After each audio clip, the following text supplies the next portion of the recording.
There are moments in history where empires don't fall with an explosion. They fall with a signature. A single pen stroke on a single page in a quiet boardroom, $10,000 miles from Washington. And suddenly, the architecture of American power has a crack running through its foundation. Today, that crack became a canyon. At 6:47 a.m. Eastern Time, before most Americans had poured their first cup of coffee, before the White House press team had even logged into their computers, Toyota Motor Corporation, the largest automaker on planet Earth, released a 4-page statement from their headquarters in Toyota City, Japan. 4 pages, 12 paragraphs. And inside those paragraphs, the death certificate for American manufacturing dominance. Toyota is pulling out of Alabama, not scaling back, not pausing, not reviewing timelines, pulling out the $9 billion next-generation electric vehicle and battery megafactory that was supposed to break ground in Huntsville, the factory that Governor Kay Ivey called the single greatest economic achievement in Alabama's history, is dead. And where is that $9 billion going? Windsor, Ontario, Canada. Across the border, across the river. Close enough that the workers in Detroit can literally see the construction cranes from their kitchen windows. Close enough to taste. Too far to touch. This isn't a negotiation tactic. This isn't corporate posturing. This is a Japanese industrial giant. A company that has been building cars in America since 1986. A company that employs 36,000 Americans. A company that has poured more money into the American South than most federal programs, looking at Donald Trump's America and making a cold, calculated, irreversible decision. They're done. And here's the part that should terrify you. They aren't alone. Because behind closed doors, Honda, Nissan, and Subaru are all watching. They're all running the same numbers. They're all looking at the same spreadsheets, and they're all reaching the same conclusion. America is no longer worth the risk. In the next 45 minutes, I'm going to take you inside the room where this decision was made. I'm going to show you the internal Toyota risk assessment that was leaked to the Nikkei Business Journal, the document that explicitly names Donald Trump as a Tier 1 operational threat, the same classification they use for earthquakes and pandemics. I'm going to show you how Mark Carney executed the most sophisticated industrial heist since the Marshall Plan. I'm going to show you why the governor of Alabama is in a state of absolute panic right now.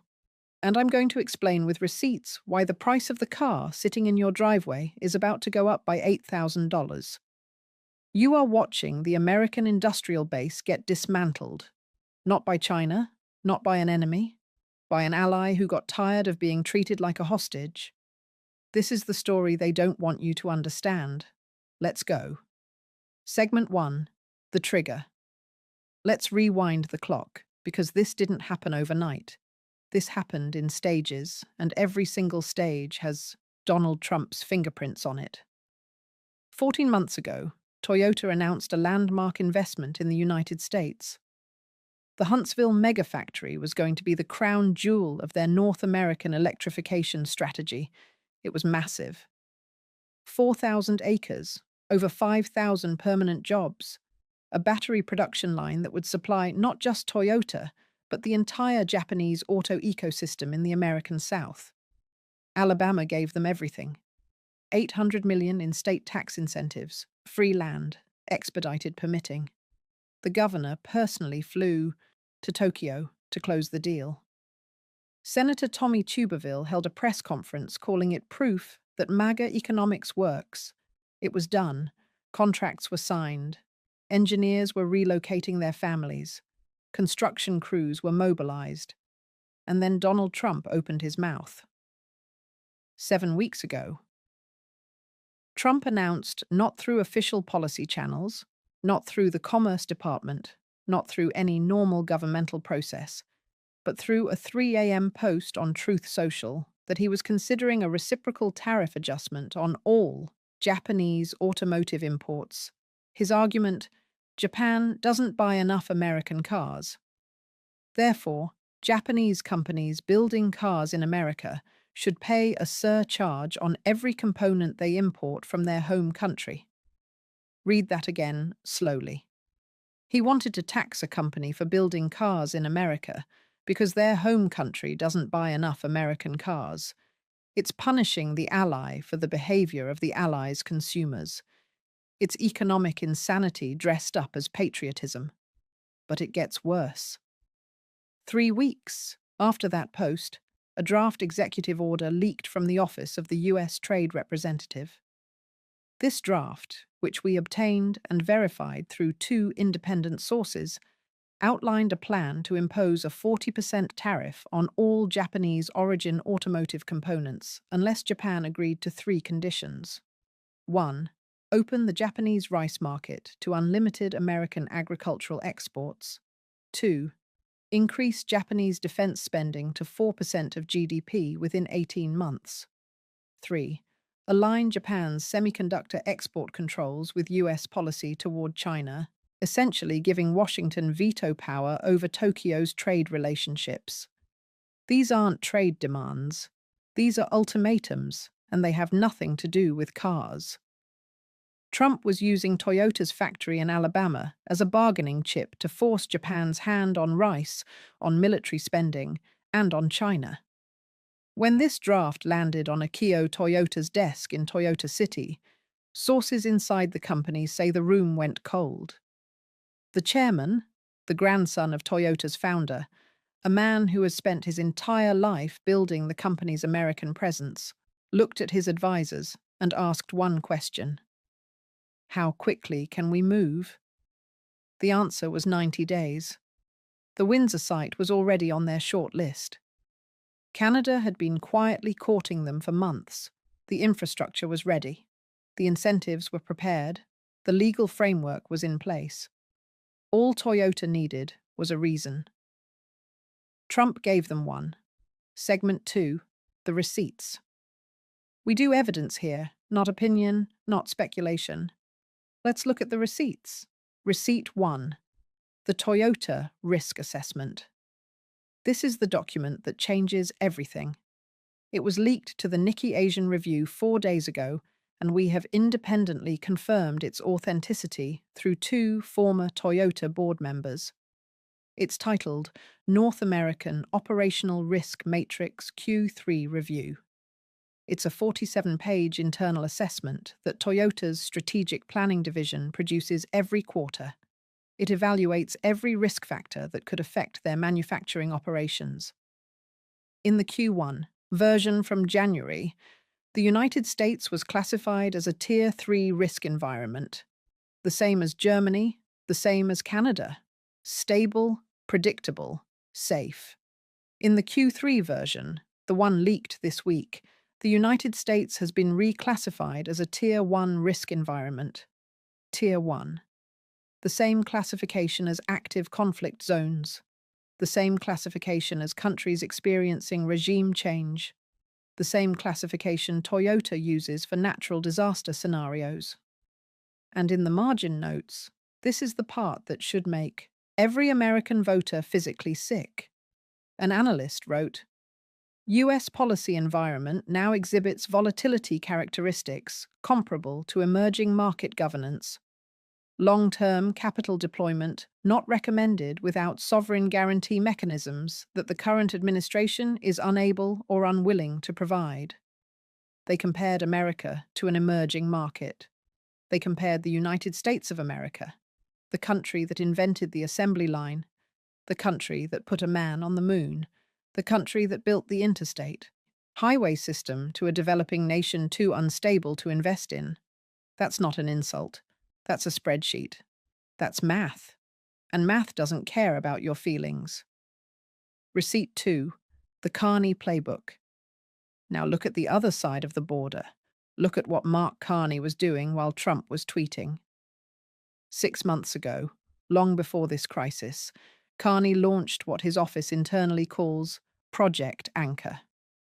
We've obtained briefing documents through access to information requests filed by Canadian journalists. Project Anchor is a coordinated strategy to attract global automotive investment to Canada. It identifies 12 target companies: Toyota, Honda, Hyundai, BMW, Mercedes, Volkswagen, and 6 major battery manufacturers. For each company, the Canadian government prepared a customized investment package. Not just money, not just tax breaks, something far more valuable: certainty.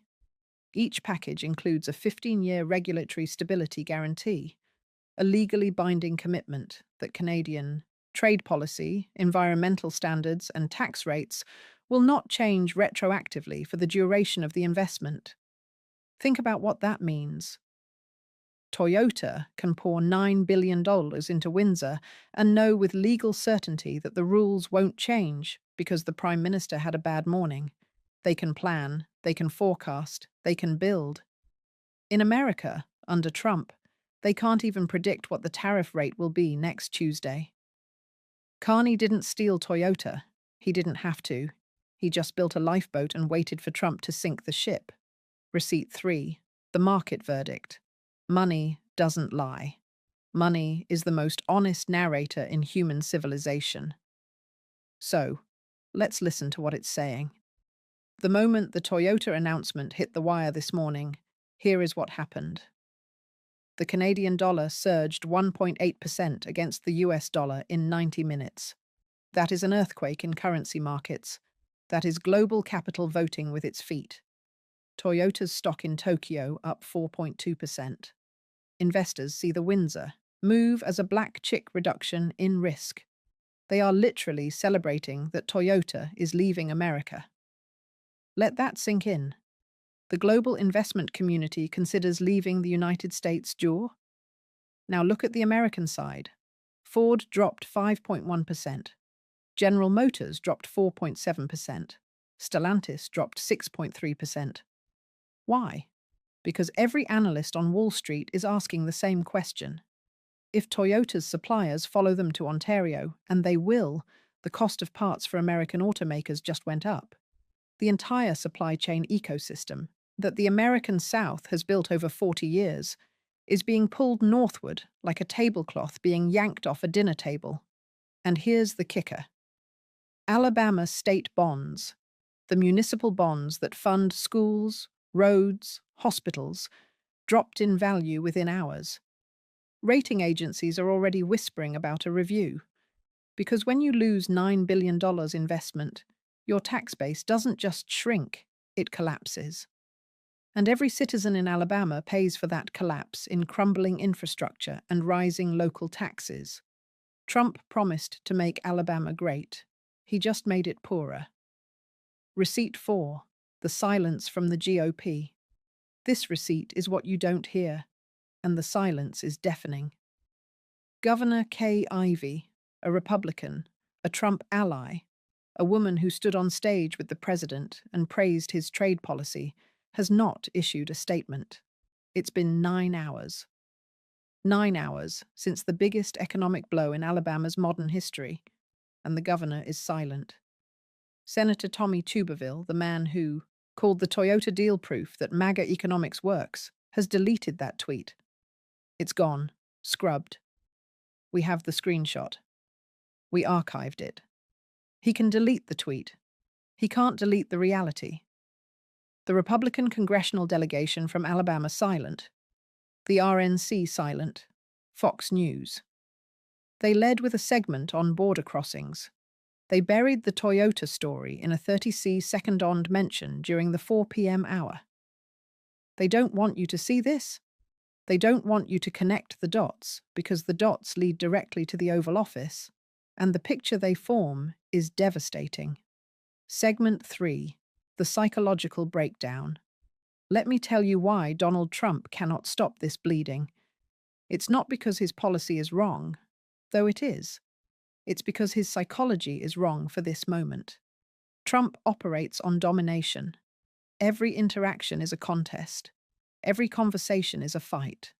Every negotiation is a performance for an audience. He needs to be seen winning. He needs the other person to be seen losing. This works in certain arenas. It works in real estate where the other party is trapped. They own the land. They can't move it. It works in entertainment where conflict drives ratings. It works in political primaries where the loudest voice gets the most attention. But it does not work. It has never worked in global capital allocation. Capital is not a person. You cannot bully it. You cannot shame it. You cannot tweet at it. Capital is water. It flows downhill.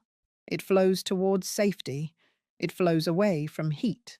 And right now, the United States under Donald Trump is generating so much political heat that capital is evaporating out of the country. Toyota didn't leave because they're weak. They left because they're rational. They ran the numbers. And the numbers said the probability of policy disruption in the United States over the next decade is too high to justify a $9 billion fixed asset investment. That's it. It's not emotional. It's actuarial. They treated Trump like a risk factor. They calculated his probability of chaos and they priced it into their decision. He is being quantified, he is being measured, and he is being found too expensive. Now look at Mark Carney. Carney is the anti-Trump. Where Trump is loud, Carney is quiet. Where Trump threatens, Carney calculates. Where Trump demands loyalty, Carney offers contracts. Carney understands something that Trump fundamentally cannot grasp. In the 21st century, power doesn't come from being feared. It comes from being trusted. Nobody invests $9 billion because they're afraid of you. They invest $9 billion because they trust you, because they believe the rules today will be the rules tomorrow, because they know the government won't wake up one morning and change the game because the president saw something on cable news that made him angry. Carney is selling trust, and the market is buying. He is turning Canada into the most boring, most predictable, most stable investment environment in the Western Hemisphere. And in a world on fire, boring is worth billions. Trump calls it weakness. The market calls it a premium. Segment 4. The consequences for you. Let me bring this home because I know some of you are watching this thinking, I don't work in a car factory. I don't live in Alabama. Why should I care? You should care because this is about to hit your wallet like a freight train. Your next car. If Toyota is building in Canada instead of Alabama, and Trump puts a tariff on Canadian-made vehicles, you, the American consumer, pay that tariff. Not Toyota, not Canada. You.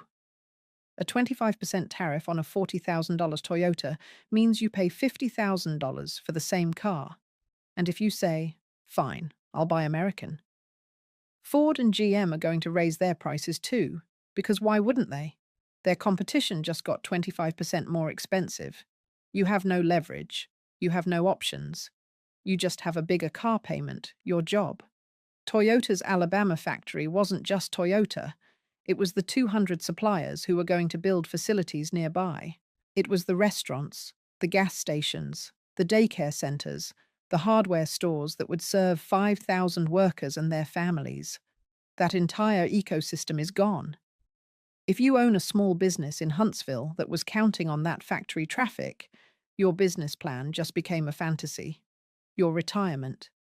If you have a 401k, and 60% of Americans do, you own auto stocks. You own industrial stocks. You own the index funds that track the S&P 500. When Toyota leaves and the supply chain fractures, those stocks go down. Your retirement goes down. Trump didn't just cost Alabama jobs. He cost every American with a retirement account real, measurable, permanent wealth. Your national standing. This is the one nobody talks about, but everybody feels. For 80 years, Made in America meant something. It meant quality. It meant stability. It meant the future. When Toyota chose Alabama in the first place, it was a vote of confidence in America. When they left, it was a vote of no confidence. And every other company in the world heard That vote. You are not just losing a factory, you are losing your reputation. And in global economics, reputation is everything. It takes decades to build and one truth social post to destroy. Segment 5, the domino forecast. Now let's talk about what comes next. Because Toyota isn't the end, Toyota is the beginning. Scenario A, the retaliation spiral. Trump wakes up tomorrow humiliated.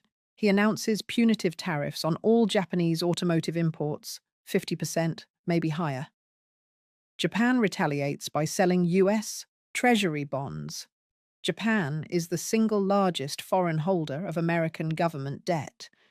If they start dumping treasuries, interest rates spike, your mortgage rate goes up, your credit card rate goes up, the housing market freezes. We enter a recession within 6 months. Trump started a trade war and accidentally triggered a financial crisis. This is the high-risk, high-probability scenario. Scenario B, the domino effect. Honda sees Toyota succeed in Windsor. Within 90 days, Honda announces it's relocating its Ohio expansion to Ontario. Hyundai, which was building a massive EV plant in Georgia, follows. BMW, which was expanding in South Carolina, pauses and reviews options. Within 18 months, the American South, the region that rebuilt its economy on foreign auto investment, is hemorrhaging factories. The Rust Belt doesn't just stay rusted, it expands south. Mississippi, Alabama, Georgia, Tennessee. The new Rust Belt, built not by globalization, but by one man's ego. Scenario C, the Canadian Golden Age. This is the long-term play. Canada becomes the manufacturing hub of North America. They have the minerals, they have the clean energy, they have the trade agreements with Europe and Asia. They have a government that doesn't change the rules based on the leader mood. Within a decade, Ontario's GDP rivals California's. Canadian wages rise. Canadian innovation accelerates, and America watches from across the border as the future is built in a country with 1/10 its population. Mark Carney knows all three scenarios. He's prepared for all three. He's a central banker. Preparing for worst-case scenarios is literally his training. Trump is prepared for none of them because Trump doesn't prepare. He reacts, and every reaction makes it worse. Segment 6, the verdict. Let me leave you with one image. Right now in Huntsville, Alabama, there is a field, 4,000 acres of cleared land. The roads have been graded. The utility hookups have been installed. There is a sign at the entrance, a big, proud sign that reads, Future Home of Toyota, Alabama, building tomorrow together. That sign is going to come down. The roads will crack. The weeds will grow. And the families who moved to Huntsville for a future that was promised to them will pack their cars and drive away. 250 miles north, across an invisible line on a map, the excavators are already digging in Windsor. The concrete trucks are lining up. Thousands of Canadian workers are going to build the cars that American workers were supposed to build. And they're going to do it because one man in Washington decided that threats were more important than trust. Donald Trump told you he was putting America first. He put America's ego first, and the world made other plans. I.O. Toyota stood at a podium in Toyota City this morning. A reporter asked him, just like they asked the Volkswagen CEO, was the political climate in the United States a factor? Toyota didn't dodge. He didn't flinch. He looked directly into the camera and said 7 words. We build where we are wanted and safe, wanted and safe. America is neither right now. And Mark Carney, he was standing in Windsor, Ontario, hard hat on, shovel in the dirt, breaking ground before the ink on Toyota's press release was dry. He didn't gloat. He didn't insult Trump. He didn't need to. The shovel said everything. Close call to action. I want to hear from you. How many factories have to leave before this stops being a political debate and starts being a national emergency? If you live in Alabama, in the South, in any state that was counting on these investments, how does this feel? Is this what you voted for? Is this winning? And if you're watching from Canada, is Carney a genius? Or is he playing with fire by poking the most unpredictable president in American history? Drop it in the comments. I read every single one. Every single one. This channel is tracking the industrial exodus from the United States in real time. Every factory, every dollar, every job. The mainstream media gives you the headline and moves on. We give you the receipts, the context, and the consequences. Click subscribe, hit the bell, send this to someone who still thinks tariffs are a strategy and not a suicide note. Because tomorrow morning, when Trump sees this Toyota story, he's going to respond. And based on everything we've seen, everything we've documented on this channel, his response is going to make it worse. You need to be here when it happens. Stay watching. Don't blink. The dominoes are falling.